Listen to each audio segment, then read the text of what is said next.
और इस बीच बड़ी खबर आपको बताते हैं, यूएस सेंट्रल कमांड का एक्सपर्ट पोस्ट देखने को मिला। इस वक्त की बड़ी खबर आपको बता रहे, यूएस सेंट्रल कमांड का एक्सपर्ट पोस्ट F-35B जेट उड़ान के लिए पूरी तरह से तैयार है, यानी धमकी देने की कोशिश जो है वो की गई है। ये इस वक्त की बड़ी खबर आपको बता रहे हैं, F-35B जेट को लेकर 3500 नाविक मरीन के साथ ऑपरेशन लगातार जारी है। ट्रंप के आदेश पर हॉर्मूज में सैन्य तैनाती जो है वो बढ़ाई गई है। स्ट्रेट ऑफ हॉर्मूज को पूरी तरह से कंट्रोल करने की कोशिश की जा रही है और इसमें कहा जा रहा है कि F-35B जो इस वक्त आप देख रहे हैं, ये F-35B जेट उड़ान के लिए पूरी तरह से तैयार है। इसको लेकर यूएस सेंट्रल कमांड की तरफ से ये पोस्ट जो है देखने को मिला है।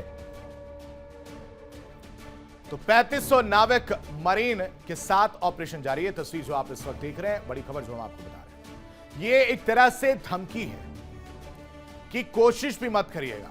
भला ईरान ये दावा कर रहा है कि उसके शिप वहां जा रहे हैं और वहां से गुजर रहे हैं, लेकिन दूसरी तरफ ये भी कहा जा रहा है अमेरिका के सेंट्रल कमांड की तरफ से, जो पोस्ट आया है उसमें कि हमारे जो जेट हैं खासकर F-35B वो पूरी तरह से तैयार है। एक शिप भी अगर आपका हिला तो हमारी तरफ से ये जेट उड़ान भरेगा और उसके बाद क्या होगा ये किसी से छुपा नहीं। साथ ही साथ 3500 नाविक मरीन के साथ ऑपरेशन जारी है। ट्रंप के आदेश पर हॉर्मूज में लगातार सैन्य तैनाती जो बढ़ाई जा रही है।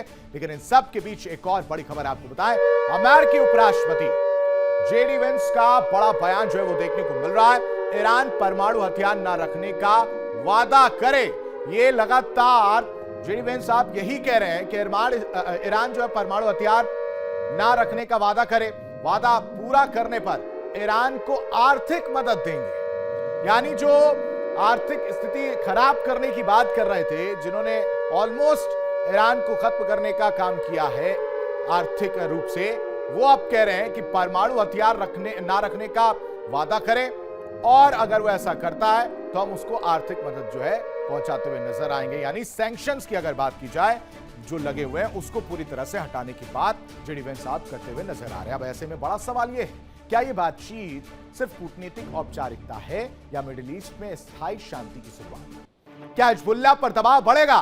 क्या इजरायल अपनी रणनीति बदलेगा और क्या लेबनान अपने क्षेत्र पर पूरा नियंत्रण हासिल कर पाएगा? क्योंकि 33 साल बाद शुरू हुई यह बातचीत आने वाले समय में पूरे क्षेत्र की राजनीति और सुरक्षा समीकरण को बदल सकती है।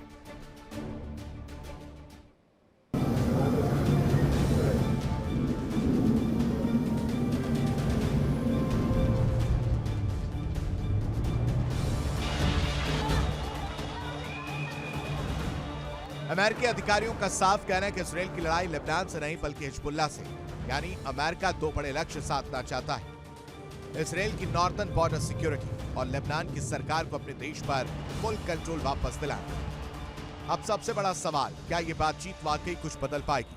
अगर हिजबुल्लाह पर दबाव बना, अगर सीजफायर लागू हुआ, अगर बैक चैनल डिप्लोमेसी आगे बढ़ी, तो मिडिल ईस्ट में एक बड़ा टर्निंग पॉइंट आ सकता है।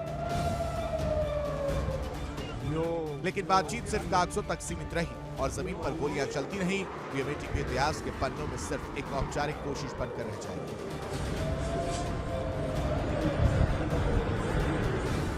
वॉशिंगटन के इस टेबल पर सिर्फ दो देशों के प्रतिनिधि नहीं बैठे थे, बल्कि दांव पर था पूरा मिडिल ईस्ट का भविष्य। अब देखना ये, क्या ये बातचीत बारूद की ढेर पर शांति का पुल बनाएगी या फिर ये भी एक और असफल कोशिश बनकर रह जाएगी?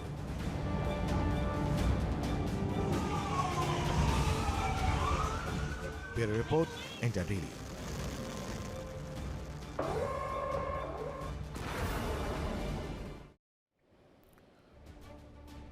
और इस बीच बड़ी खबर आपको बताएं, यूरोपियन नेटो बनाने की तैयारी। इस वक्त की बड़ी खबर, यूरोपियन नेटो बनाने की तैयारी। अमेरिका अलग थलग पड़ता हुआ नजर आ रहा है। साथ ही साथ ब्रिटेन, फ्रांस के नेतृत्व में यह पूरी तैयारी की जा रही है और इसी की वजह से कहा जा रहा है कि इस वक्त अमेरिका अलग थलग पड़ा हुआ नजर आ रहा है। ब्रिटेन, फ्रांस की अगर बात की जाए, लगातार वो इस चीज का नेतृत्व करने की तैयारी की बात कर रहे थे। अगर देखें तो अमेरिका के लिए परेशानी की बात है, क्योंकि यूरोपियन नेटो बनाने की तैयारी जो है इस वक्त नजर आ रही है। अब आप समझिए कि जिस नेटो को साथ लाने की बात वो कर रहे थे, नेटो को सोच रहे थे कि वो उनके साथ खड़ा रहेगा, वही अब बैकआउट करता हुआ नजर आ रहा है। अब क्या कर रहा है कि वो यूरोपियन नेटो जो है अलग से बनाया जाए। ताकि एक बड़ा मैसेज जाए।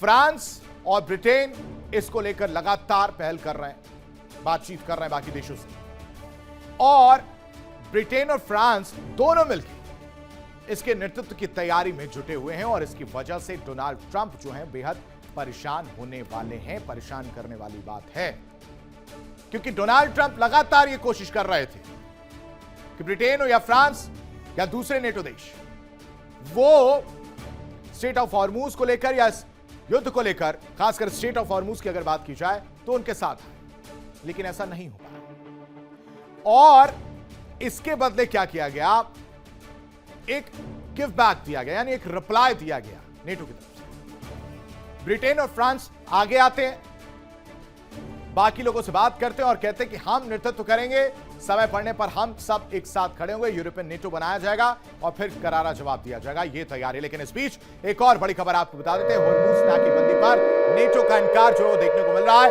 नेटो का इनकार, ट्रंप का साथ नहीं देंगे, ट्रंप का साथ देने से पूरी तरह से मना कर दिया है। नाटो ने ट्रंप का प्रस्ताव ठुकरा दिया है, जिसका जिक्र मैं अभी आपसे कर रहा था, जिसमें यह उम्मीद की जा रही थी हॉर्मूज को लेकर कि नेटो जो है वो ट्रंप के साथ खड़ा है, ट्रंप के साथ आ जाएंगे। लेकिन उस प्रस्ताव को पूरी तरह से दरकिनार कर दिया गया है। कह दिया गया है कि हम ट्रंप का साथ नहीं देंगे इस मामले पर। आपको नाकेबंदी करनी, आप करिए, हम नहीं खड़े हैं।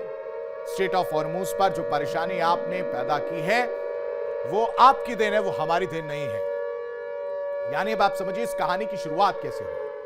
यूरोपियन नेटो बनाने की एक तरफ तैयारी होती है, उसकी बात का जिक्र होता है, लेकिन इन सब से पहले ये चिंगारी बहुत पहले से देखने को मिल रही थी।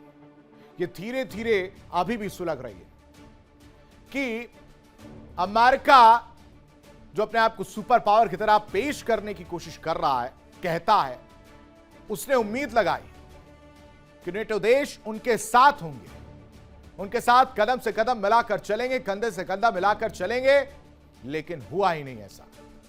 और यह बड़ा झटका लगा ट्रंप को। ट्रंप साहब खिसिया गए, गुस्से में आ गए, समझ ही नहीं आया कि क्या हो रहा है। और फिर नेटो ने, कहते ना कि जख्म कुरेद दिया, या जख्म पर नमक लगाने का काम जो है नेटो ने कर दिया, जिसमें यह बात निकलकर सामने आई कि अमेरिका को जो है अब अकेले छोड़ देते हैं, हम अपना यूरोपियन नेटो जो है बना देते हैं। अब ट्रंप साहब के हॉर्मूज वाले जख्म पर नेटो ने इनकार का नमक लगा दिया है। तकलीफ हो रही है, वो जख्म जो है इस वक्त जल रहा है। प्रस्ताव दिया था डोनाल्ड ट्रंप ने, कहा था कि आप हमारे साथ आइए, जो नाकेबंदी कर रहे हैं, साथ में खड़े होते और ईरान को कमजोर करने का काम करते, लेकिन मना कर दिया कि नहीं, भरोसा नहीं है आप पर। आपने तो यह भी कहा था कि स्ट्रेट ऑफ हॉर्मूज जो है वहां से आप लोग तेल ले जाइए, हमारे शिप जो है आप लोग को गार्ड करेंगे। फिर आपने कहा कि नहीं, हमारे बस की नहीं, हम नहीं कर पाएंगे। आपका भरोसा ही नहीं है मिस्टर प्रेसिडेंट। और कहीं ना कहीं ये बड़ी वजह जो है उन वजहों में से निकलकर सामने, जिसमें ट्रंप का जो ये प्रस्ताव ठुकराया गया। यानी अमेरिकी राष्ट्रपति डोनाल्ड ट्रंप के लिए इस समय चौतरफा मुसीबत आई हुई है। कुछ मुसीबतों को तो उन्होंने खुद जानबूझकर बुलाया है, जैसे कि ईरान, जबकि कुछ मुसीबतें ऐसी हैं जो ट्रंप ने जाने अनजाने अमेरिका और उसके सहयोगी देशों पर अपने फैसलों से डाल दी। सर्वे सर्वा वाली कहानी है। और ऐसी एक मुसीबत का नाम है उत्तर कोरिया, जिसके शासक हैं Kim Jong Un. Kim Jong Un ने अब एक बड़े सैन्य कदम से ट्रंप को कोरियाई द्वीप में बड़ा चैलेंज दे दिया है। मतलब ईरान तो पहले ही परेशान कर रहा था, नेटो ने परेशान करना शुरू किया, उसमें किम जोंग उन कैसे पीछे रहते, वो भी कूद गए। कोरियाई द्वीप में बड़ा चैलेंज देते हुए कह दिया कि हमारा ब्लैकआउट बम देख रहे हैं आप। देखिए इंडिया डेली 24/7 अब आपकी स्मार्ट टीवी पर। इंडिया डेली मौजूद है सभी डिजिटल प्लेटफॉर्म पर लाइव और लगातार। इंडिया डेली 24/7 हर दिन राष्ट्र को समर्पित।